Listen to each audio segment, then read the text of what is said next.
이어서 은퇴자산 관리법 알아보겠습니다. 네. 흔히들 이런 말 있죠. 돈 굴리는 재주는 따로 있다.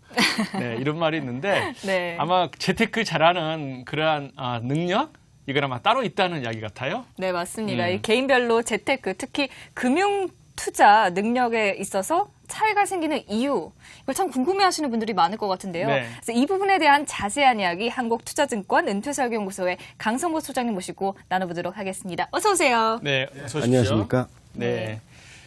네, 금융 투자 능력에 개인별로 차이가 있다. 이게 이제 알려져 있는데 네. 그렇게 차이가 나타나는 이유, 이것만 전문적으로 연구하는 분들도 계시다면서요? 예, 있습니다.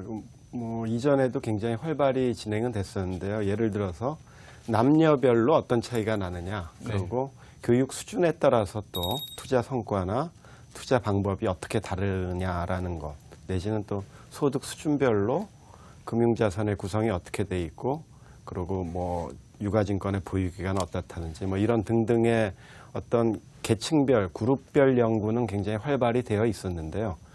최근 수년 동안은 또 새로운 영역이 생긴 게 이 개인의 지금 말씀하신 대로 어떤 능력, 그 능력 중에서도 인지 능력, 지적 능력이겠죠. 그 지적 능력에 따라서 그 금융 투자나 어떤 선택이 어떻게 달라지는가에 대한 연구가 굉장히 활발히 진행이 되고 있습니다. 그런데 결국은 개인의 어떤 인지 능력이나 지적 능력을 가지고 이 금융 행위를, 금융 소비 행위를 설명하려면은 결국은 인지 능력이 연령에 따라서 달라진다라는 전제거든요. 그렇다라면은 결국 연령별로 그거를 분석을 하는 그런 또 방법들이 많이 개발이 되어 있는데 이게 결국은 이 일생을 통해서 진행돼야 되는 은퇴 재무 설계, 노후 재무 관리 측면하고 굉장히 큰 연관을 갖고 있는 연구죠. 네. 그럼 이 연구 결과들에 대한 자세한 내용을 좀 쏙쏙들이 소개 좀 해주시죠.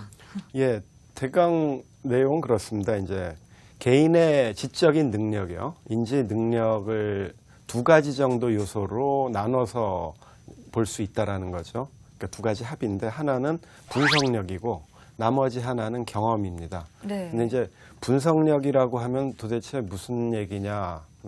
그 내용에는 이제 기억력, 뭐 단기, 장기 기억력 다 뭐 들어가겠고요. 그리고 추리력, 그리고 새로운 정보를 접했을 때 얼마나 빨리 처리를 하고 이해를 할 수 있느냐 하는 정보 처리 능력, 그리고 이제 공간 지각 능력, 그리고 또 언어적인 능력에서 어휘력, 뭐 이런 것들이 다 구성이 되어 있는데요. 분석 능력에는.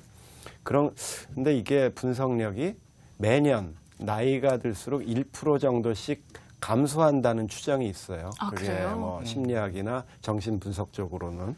그래서 결국은 이렇게 되면은 고령으로 갈수록 이 분석 능력이 떨어진다는 거죠. 네. 예를 들어서 보면은 새로운 정보에 대해서 굉장히 반응이 늦고 이해가 늦어진다는 거야. 연령이 높아질수록. 네. 그리고 그거를 다 마스터하려면 굉장히 여러 번 반복적인 노출이 돼야 된다라는 거죠.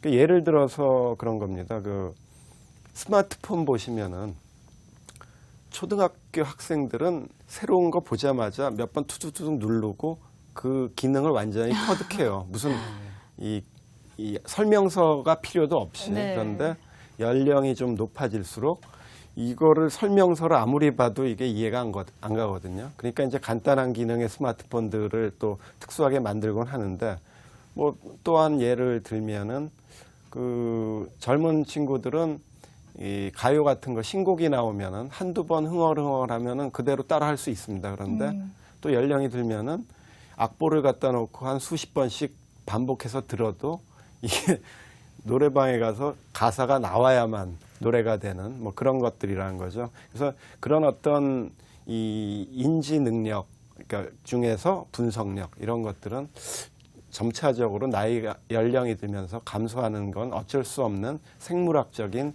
그 이 한계다라는 게 이제 1차적인 접근 방법이 되겠습니다. 네. 네. 좀 우울한 이야기인데요. 네. 지적 능력이 나이가 들수록 이렇게 떨어진다. 어떻게 보면은 뭐 누구도 애일 수 없나요? 뭐 참 우울한 이야기인데요. 꼭 그렇지만은 않습니다. 근데 항상 사물에는 또 반대편이 있는 거와 마찬가지고요. 네.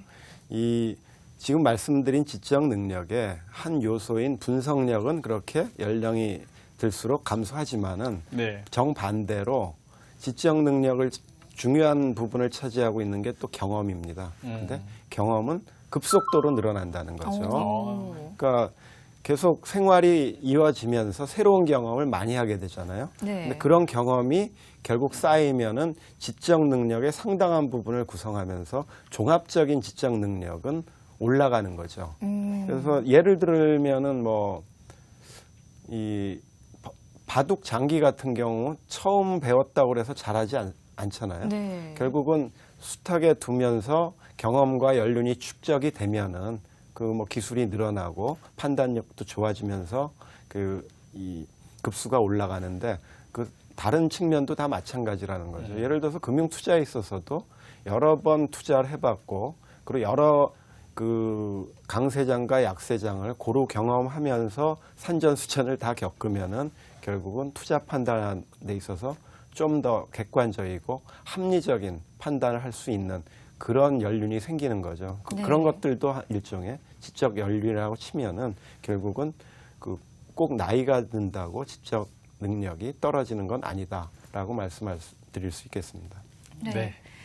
네, 얼마나 많은 경험을 쌓느냐 또한 지적 수준에 영향을 준다는 말씀을 해주셨는데 그런데 중장년들의 경우는 이제 현역에서 물러나면 생활이 좀 단조로워지잖아요. 네. 경험의 기회도 줄어들고 네, 그렇습니다. 그렇다면 이런 부분에 있어서는 어떻게 하면 좋을까요? 네, 그러니까 지금 지적하신 게 결국 이제 그 분석력과 떨어지는 분석력과 늘어나는 경험이 합쳐지면 결국은 종합적인 개인의 지적 능력은 연령대별로 어떻게 될 거냐라는 거를 이제 말씀하시는 건데 네. 그 경험의 증가는 흔히 이제 S자 곡선을 그린다고 그래요. 그러니까 이 청소년기부터 중장년기까지는 급속히 늘어나다가 중장년 이후로 노년이 되면은 이 경험의 축적량이 그 증가분이 굉장히 떨어지는 거죠.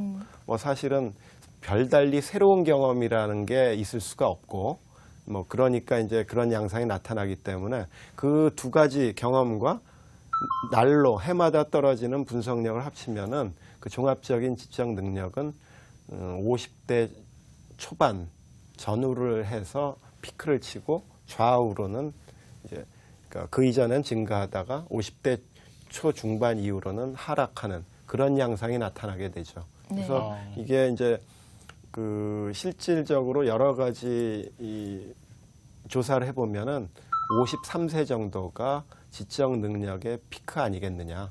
그러고 그 상태가 서서히 떨어지는 게 60대 초반까지 되다가 70대 들어서면 급격히 하락하는 그런 양상이 추정이 된다라는 연구들이 많이 있습니다. 네.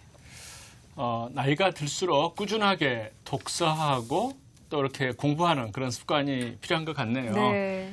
그런데 이렇게 연령별로 이렇게 인지 능력이 변화한다면 이게 아무래도 그 투자라든가 그 성과에 영향을 미치겠죠?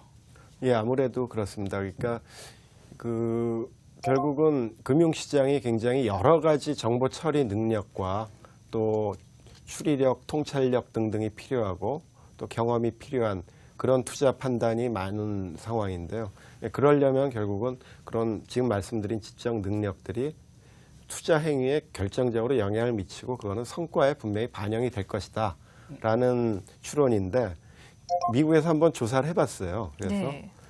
각 연령대별로 그 본인들이 갖고 있는 투자 포트폴리오의 수익률이 평균적으로 얼마나 나오나 했더니 20대부터 30대 쭉 올라가다가 42세 정도에서 최고의 수익률이 나옵니다. 네. 그리고 그 뒤로 완만하게 그 줄어들다가 60대 후반 되면은 급격히 떨어지는 그런 양상이 나타나요. 그러니까 이 그래프하고 앞서 그 화면에도 나오듯이 앞서 말씀드렸던 이 지적 능력의 가상 그래프를 보면은 거의 모양이 비슷하고 따라서 투자 성과나 이런 행위의 어떤 옳고 그름의 여부가 결국은 그 개인의 지적 능력, 판단 능력에 달려 있구나라는 것들을 사후적으로 확인을 할 수 있죠.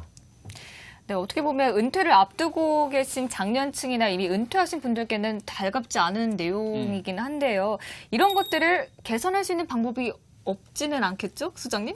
예, 물론 있습니다. 앞서 네. 고 변호사님께서 말씀하셨듯이 뭐 독서 많이 하면은 충분히 커버가 되는 거고요. 이 독서가 결국 간접 경험이지 않습니까? 그러면은 네.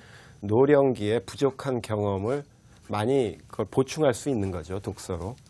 근데 이제 가장 좋은 그 이런 보완책의 경우에는 그 이론적으로는 운동이 제일 좋다고 그래요. 운동이요? 그러니까 육체 운동이 오히려 정신 그 건강을 강화시키는 뭐 그런 효과가 있다고 그러고 또 끊임없이 그 정신적인 자극을 해야 된다.